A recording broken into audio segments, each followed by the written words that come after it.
asalaamaaleykum wa rahmatullah mbokk yi ñu ngi leen di ziar di leen nuyu di leen ñaanal yàlla di sàkku ci yéen ñaan di gërëm képp koo xamante ni abonné ne ci chaîne bi di leen ci ñaanal barke di leen ci ñaanal ijaaba bi jaay rasulullah yal na yàlla def ubbeeku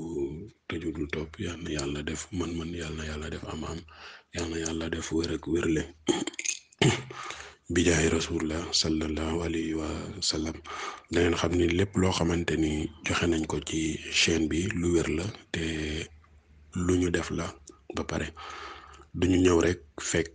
mbir ci suñuy téere liir xëy na mu doy ñu joxe déedéet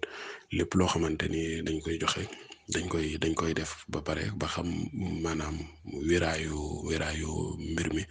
ginnaaw nag ñu am ci ndigal lu wér incha allah donc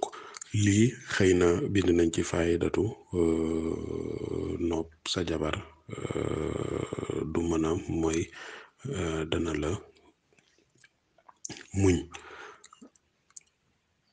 lii nag lu am solo la surtout ci àdduna bi ñuy dund rawatina tukkikat yi wala koo xamante ni da ngay dem wàcc sa jabar te daal léeg-léeg nga yàgg jigéen bu ko yàlla nattoowul mu mën a muñ góor amaana bu disul kaka lew yàlla mën na ko nattoo seytaane ëpp ko doole ba mu daanu ci loo xamante ni daal du neex yàlla te gënut ci moom rafetul mu nekk loo xamante ni am nañu ko dund j'en connais des exemples yoo xamante ni te ñu bari sax dañ koy dégg ci rajo yeeg yooyu loolu daal képp koo xamante ni xëy na yaa nga bëgg a dimbali sa soxna ci may ko mu mën la muñ ak loo sori ak loo yàgg ci may ko ndimbal mu bañ a dugg ci wàllu daal adultère na nga def lii dina ko dimbali ba maanaam du waa ak loo yàgg boo dikkee ci kàttanu yàlla du seq ak beneen góor ci sa ginnaaw li ngay def mooy aaye biñ bind noonu en rouge toujours aaye li ñuy bind dinañuy jéem a adapté chaîne bi ba nga xamante ni dañ koy def en rouge pour nit ki à chaque fois muy am repère ndax jàngalekat dafay ànd ak pédagogie li commencé fay na amanu ba ci en ligne moom ngeen di bind boo leen ko bindee da ngeen koy bamtu juróom-ñaari yoon boo leen ko bamtoo juróom-ñaari yoon moom ngeen di def saafara ginnaaw nag nga def ko saafara da ngay fexe nga raxasee ko sa kanam waxi teggin la waaye sa cër bi ngay jëfandikoo ngir seq ak sa soxna moom nga koy raxasee boo ko raxasee nga fexe seq ak moom benn yoon boo ko defee bu soobee yàlla soxna soosu doo tukki mukk mu seq ak keneen doo génn mukk dikk mu seq ak keneen te loolu dimbali sa bopp la dimbali sa soxna ba wax dëgg yàlla xëy na luy yàq te loolu bokk na ci luy defar diggante ndax kenn bëggul tukki ñëw wala nga génn ñëw fekk sa njaboot am lu ca dem donc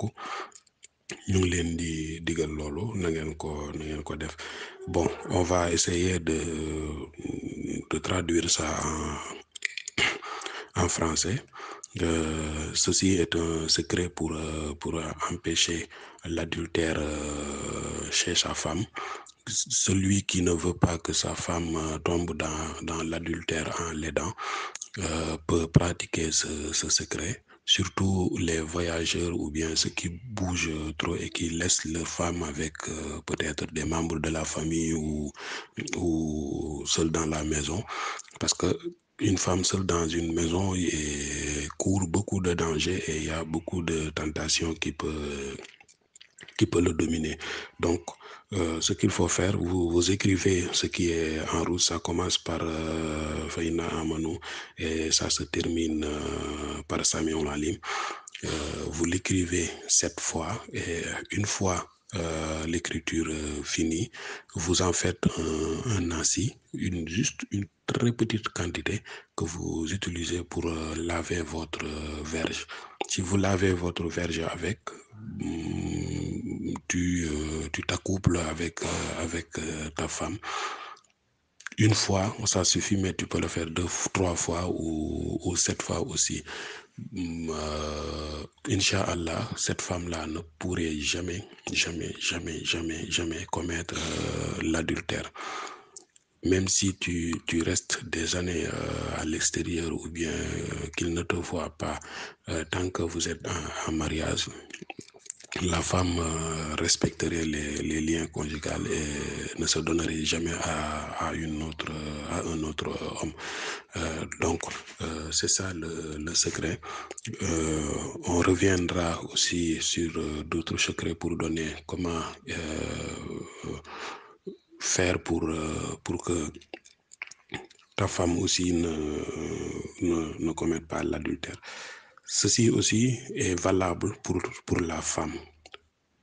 Toute femme qui le fait et qu'il s'accouple avec son homme ne pourrait jamais commettre l'adultère. Li ñu waxul woon ci olof sànq mooy ni mën nga koo def benn yoon, mën nga ko def ñetti yoon, mën nga ko def juróom-ñaari yoon. Jigéen tamit mën na ko def ngir boroom këram bañ a dem di commettre l'adultère. Lii daal li muy tere mooy njaaloo, maanaam éviter sa bopp am jëkkër ba pare wala nga am jabar ba pare dem di njaaloowaat feneen. Donc lii lu am solo la, ñu ngi leen koy jox ngeen bàyyi ko xel. Képp koo xamante ni daal yitte woon na ko, am nga ci ndigal, mën nga ko def. ñu ngi la ciy ñaanal yàlla mu def ci barke ak nangu bi iznillahi taala. Asalaamaaleykum wa rahmatullah.